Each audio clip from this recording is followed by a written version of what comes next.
From San Antonio, Texas, home of the Alamo, the Riverwalk, and the World Heritage San Antonio Missions, this is the ExitMap podcast, hosted by John F. Dini, the exit planning coach. Designed to help advisors who work with business owners, John talks with top professionals in the exit planning field about best practices, marketing tips, and how to be more effective when working with owners. Now, here's John F. Dini. Welcome to the Exit Planning Coach podcast. I'm John F. Dini, and my guest today is Joe Markovich. Joe has been on the show once before, but he was a Canadian then, and he was talking to us as an ExitMap subscriber from Vancouver, BC. Now he is living in Maryland, in Baltimore proper, or Pikesville, it's called. Pikesville. Sure, I know Pikesville well. I'm an old East Coast boy from way back. Okay. So we're going to talk a little bit to Joe about his move. That's a heck of a relocation, and then his new association with another ExitMap subscriber, Pat Ennis. He and Corby McGordon are at Ennis Legacy Partners, and then a new project that they're working on together to help business owners, which is really fascinating. So welcome, Joe. Good to have you back. Thanks. Glad to be back, Ben. So you picked up from Vancouver and went to Maryland. What drove that? Oh, well, it's a woman that I met online, and it was a long distance romance for a number of months, and then we had to make a decision. And she was going to come to Vancouver, but her job in the government didn't really transfer that well. So we just we decided, I decided that I was going to make the move here, and I'm happy to be here. Really, it's been a really positive experience. We got married 2 months ago. Is our new president going to deport you? No, I'm pretty confident that I've filled out all the paperwork and did all the exams, got the vaccinations. I think I'm good. Oh, good. Well, welcome. So tell me about, starting up a new practice essentially from scratch. You've got a lot of experience, you've got a lot of past clients, but none that I'm aware of in Maryland. No, and that has been a process, and I think the important thing for me was to meet people who are in this field, and Pat was one of the first people that I reached out to, and actually it was through ExitMap that I got a referral. I asked who's living in this area that I might be good to speak with, and him and I kind of hit it off, and we started talking, and we actually had a lot of common values between ourselves, and we were all really very much interested in this life after business. As when that statistic about 75% of owners being unhappy here after came out, we said, gee, that's a really important area that needs a greater focus on. And so we started to kind of think about how could we help those owners that either are in transition or have already transitioned out of their business, and they're in that 75% that are unhappy a year or two after. And that's how we kind of started to develop a program around that called The Next Act. Yeah, well, it's important to us, and you and I talked off air a little bit before we got started. We have, we talk about identity, purpose, and activity. And I think, I'm seeing that more and more in the financial planning world, as behavioral planning has become a real watchword in the last 2 or 3 years.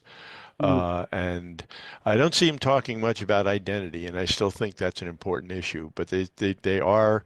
I see many CFPs starting to talk about purpose now, which is a welcome addition to their vocabulary. So. Well, I started off thinking about work and what is work and why is it important. Obviously we all have to make a living, and so but there seems to be much more than that, in the sense that there's even a spiritual element, into fulfilling some sense of purpose, that we're here and making a difference in the world, and that's where I think the idea came up in terms of what is the underlying motivations. And then I tried to understand what is it that's unique to owners as opposed to other people that are also working in that. And I think there's a lot of sense of control, having feelings about the challenges of being of that you have in daily work, about achievement, pride of ownership, and kind of a social connection, all those things that are really important to owners, and things that I guess they fear losing when they leave their business. Certainly, certainly. I have talked for years about Bob the business owner, Right. and you're Bob the business owner everywhere. Yes. You go to a little league game and they're like, you should have your business sign on the fence. They have no idea what you do, but it would be good for your business, that they're quite sure, you know. And you walk through a family reunion and they go, there goes Bob. He owns his own business. Right. So it's just such an integral part of who you are. I So, had my own personal experience. I think maybe I mentioned that leaving my own business that I founded in 1994 after a divorce and I woke up the next day thinking like, now who am I and hmm what am I going to do? And I was, Solly, the bagel man in Vancouver. It wasn't even my name, but that was the brand I was associated with. And so we start to kind of reflect on what is it that is. Um, it's not enough to just kind of put a name and a title to what you're doing, but there needs to be an underlying sense of fulfillment and purpose. And that's where we kind of came across this concept of ikigai, which is hmm you may be familiar with. It's a Japanese philosophy, which it kind of relates to a life worth living, meaning and purpose and all that. And apparently, there's no actually word in Japanese for retirement. It doesn't really translate for them. And I thought that was really interesting because we know that the Japanese have some of the longest lifespans in the world, right. and what they really are believe in is that it's important to have meaningful work in your life, whether it's a job or volunteering or whatever you're doing that is good not only for your sense of well-being and that, but also for your physical health and well-being.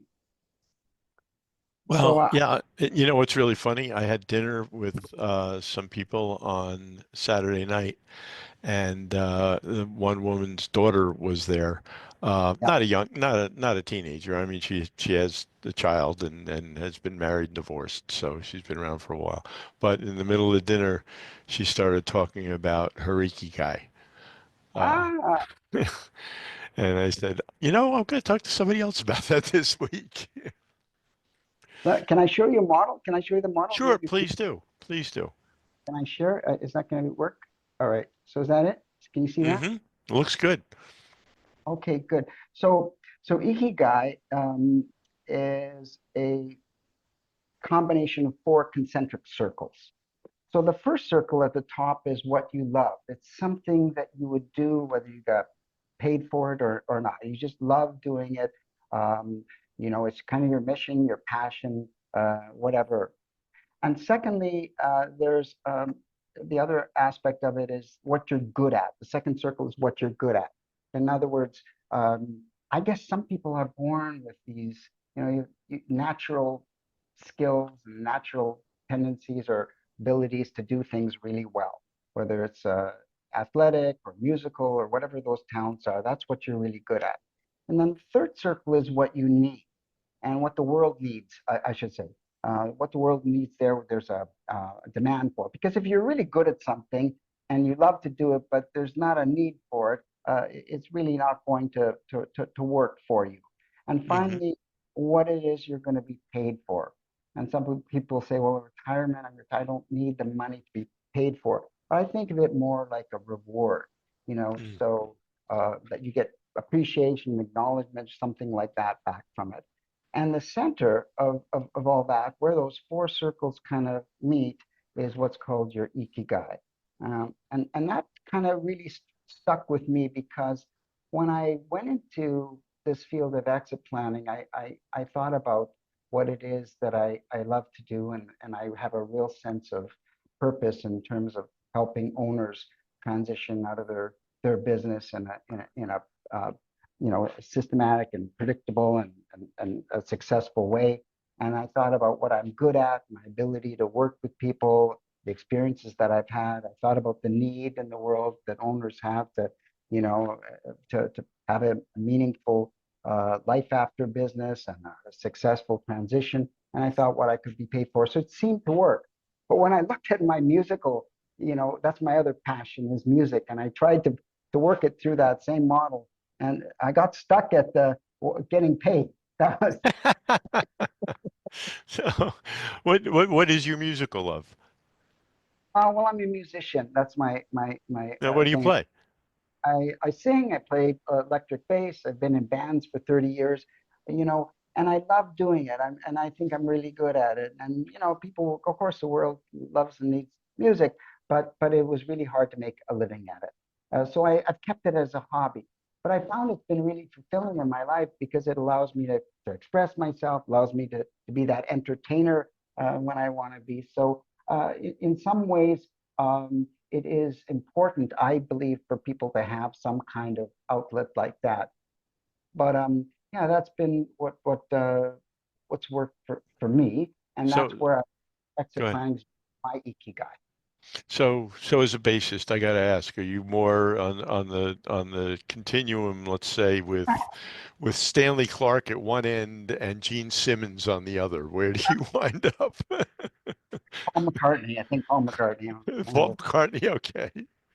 Let's take a Yeah. break for a minute to pay for the podcast, and we'll come right back. And we're talking with Joe Markovich. The fastest way to lose a client is to treat the exit as the finish line. The surest way to keep one? Make what's next part of the plan long before any transaction. ExitMap changes everything and turns next step planning into your strongest retention tool. ExitMap is the only structured discovery system built to be the first step in every advisory relationship. The 5-meeting process helps advisors guide owners through the essentials of successful transition planning, financial readiness, business readiness, and personal readiness, so they gain real clarity about what life looks like after the business. You guide the process by facilitating deeper conversations. They own the plan by discovering their own priorities and defining what success truly looks like. The result? A documented set of goals, a personal vision, and a prioritized action plan. Built by the client, giving them clarity about their future and giving you a roadmap for supporting it. ExitMap. You guide it, they own it. Take a test drive at exitmap.com.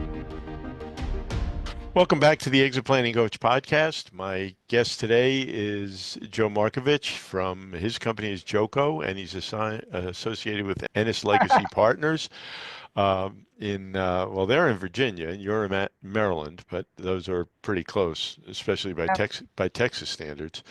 And we've been talking about their new I guess we'll call it a product, but I mean, it's an approach that you're doing with business owners about their next act. It's called Next Act and finding their ikigai. And Joe, how do you introduce this? I mean, you don't walk into a business owner and go, or a former business owner and go, hey, I know what you need. You need ikigai.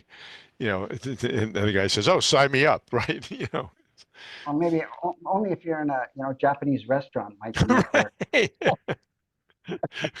Right. You- I think what it is having conversations, and I hear this from business owners and other advisors when they talk about life after the business, and you start to bring up that subject. They're saying, no, I don't need, don't worry about it. I've got it planned. I'm going to golf. I'm going to travel. I got to fix the roof on the garage. I've got lots of things to do, lots of things to do.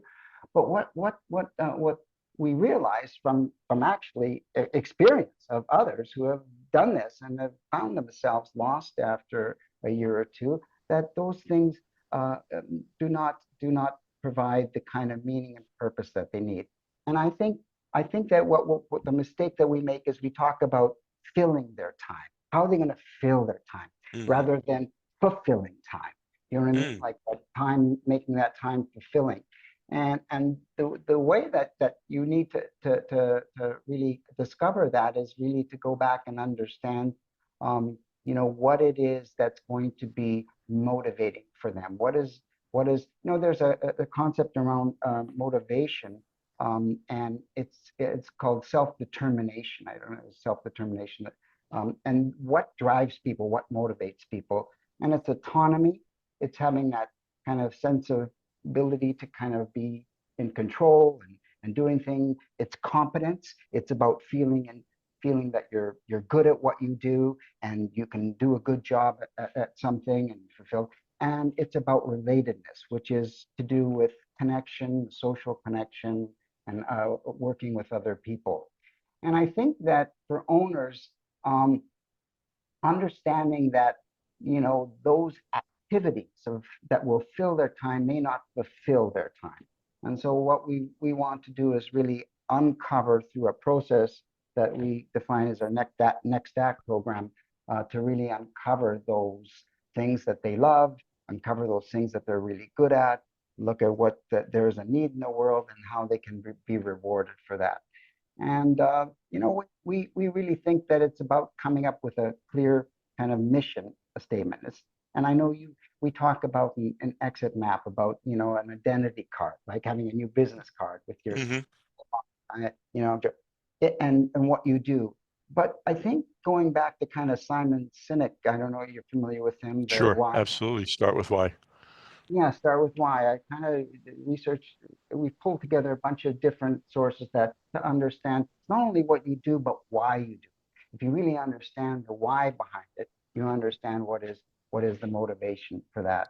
And Well, yeah, go ahead. go ahead. No, I was going to say on the fulfillment side, just to stick my own 2 cents in, I think what I see in business owners as part of their dopamine hit of running a business, the social aspect of it is development, is teaching, is helping people become better, is giving them a path, giving them a career path, or giving them a life path. Right, The whole interaction with them, both employees and customers. right. Uh, you know, uh, so how do you approach?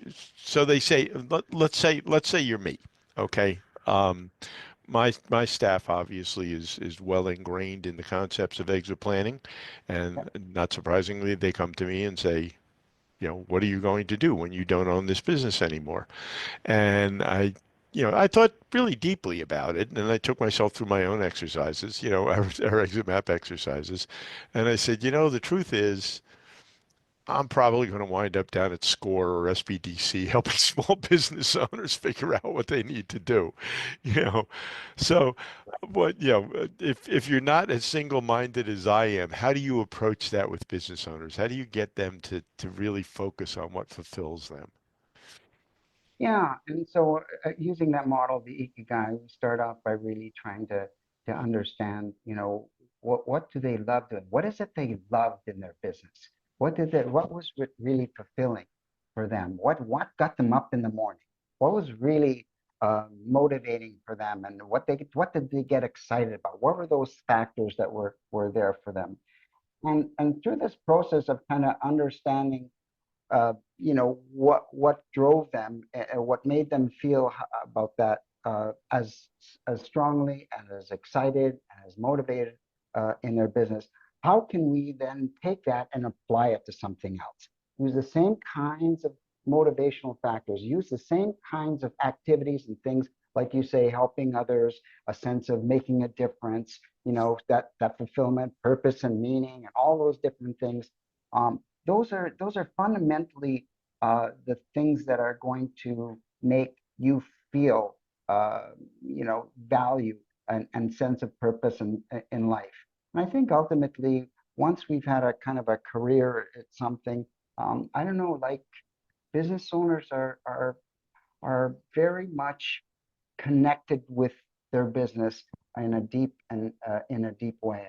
It is their identity. It's who they are. It's not only just their title. It's what they believe.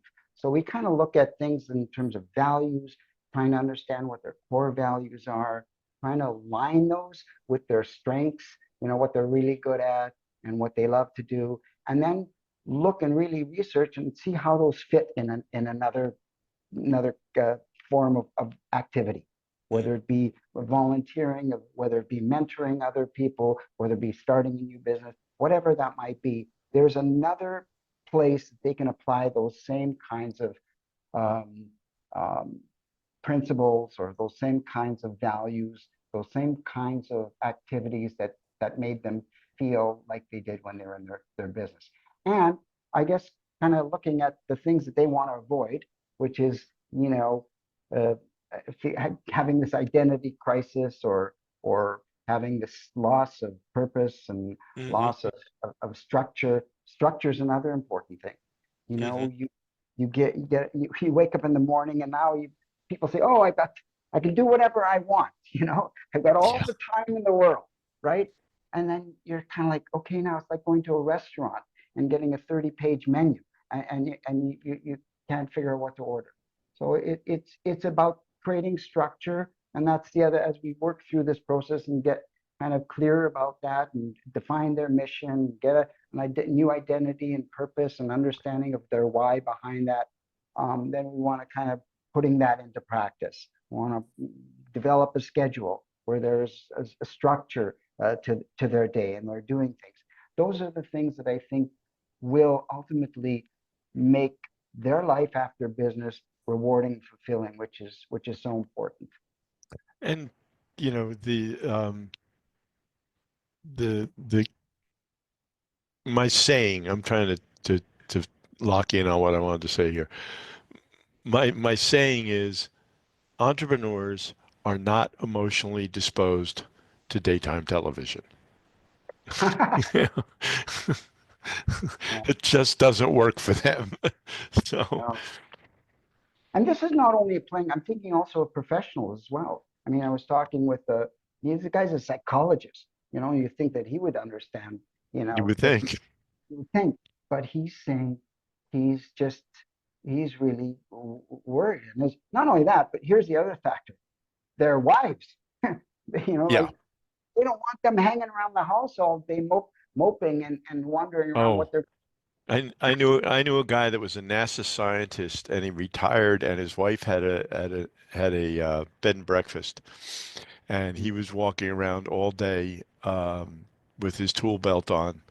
And after Okay. about 6 months, she stopped him and she said, "Tom, there Yeah. isn't a door in this house that doesn't close perfectly. There isn't a hinge that squeaks. Get you and your belt the hell out of here, or I'm going to kill you." I know it's funny, but it's also sad. That's the other side of it.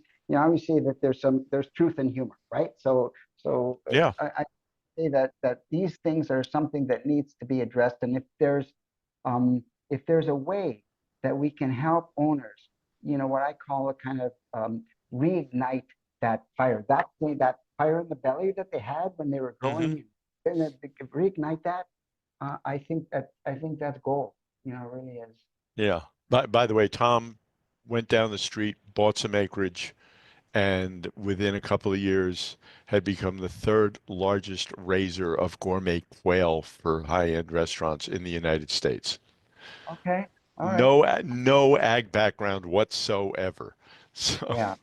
yeah. Yeah. Yeah. I mean, have you talked to successful? We talk about those that have struggled with retirement, if you will, if you want to call it that. Have you talked to business owners who have been successful? What do they tell you? How have they figured it out? Trial and error? What's their method? They find a purpose. For a lot of them, in our initial exit map assessment, Hmm. one of the answers to what are you going to do after the business is pursue my life's passion. And as you know, because you've been through the training and you've been through it with me, that we say, focus on that more than anything else in your initial interview with the client. If they have a passion, find out what that passion is because it's going to be vital to everything you decide to do from there going forward. Of course, so many of them don't. The first three answers in our assessment are I don't know, which means Yeah. I don't know. The second one is just take it day by day, which Yeah. means they were too embarrassed to put down I don't know. Yeah. And then Yeah. the third one is take up a hobby or work for a nonprofit, which means I want to look like I have more purpose than just saying I don't know. You know, Right. but the truth is they don't know.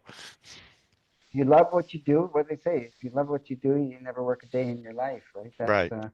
Right. That's So it. I want to finish up here, but do you have a set of tools that you're developing now or you're done developing that you work with? So we've kind of mapped out a process, Hmm. which is 8 to 12 weeks, depending on how frequent the owner is engaged with.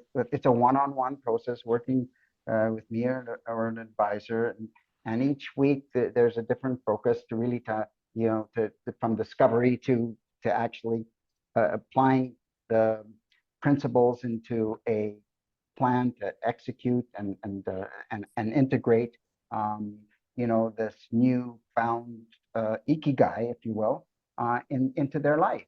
And that process is one of discovery, uh, trial, testing, tracking, refining, and working till they get it right, till they get that clarity about what their life is going to be committed to, what they're going to And commit to.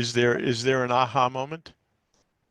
There is actually, because when you are able to kind of, you go back to this ikigai model, which by the way has been around since the 8th century. Yeah, I'm well, that telling figures, you. Yeah.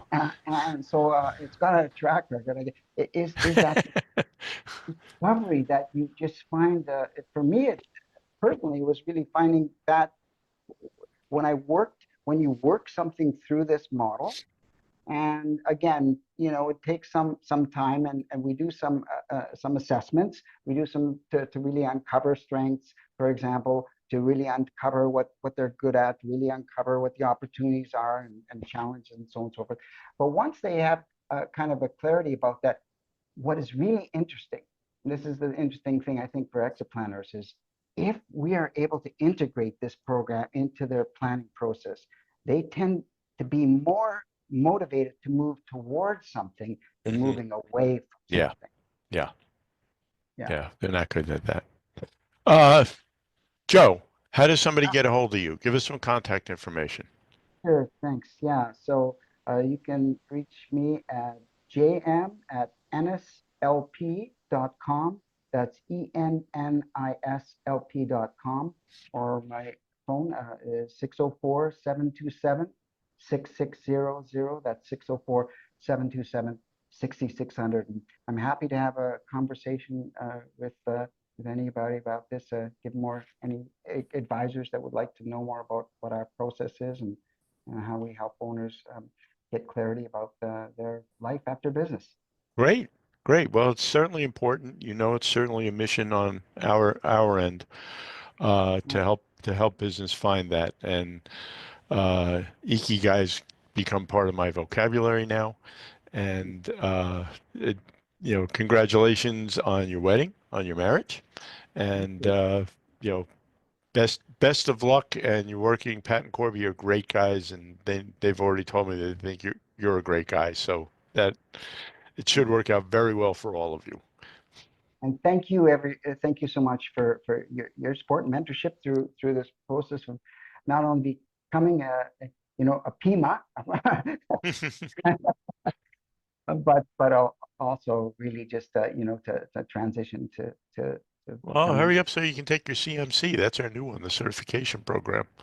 Hey, That's that's that's we probably put 300 hours into that. So hopefully, be interested in your feedback.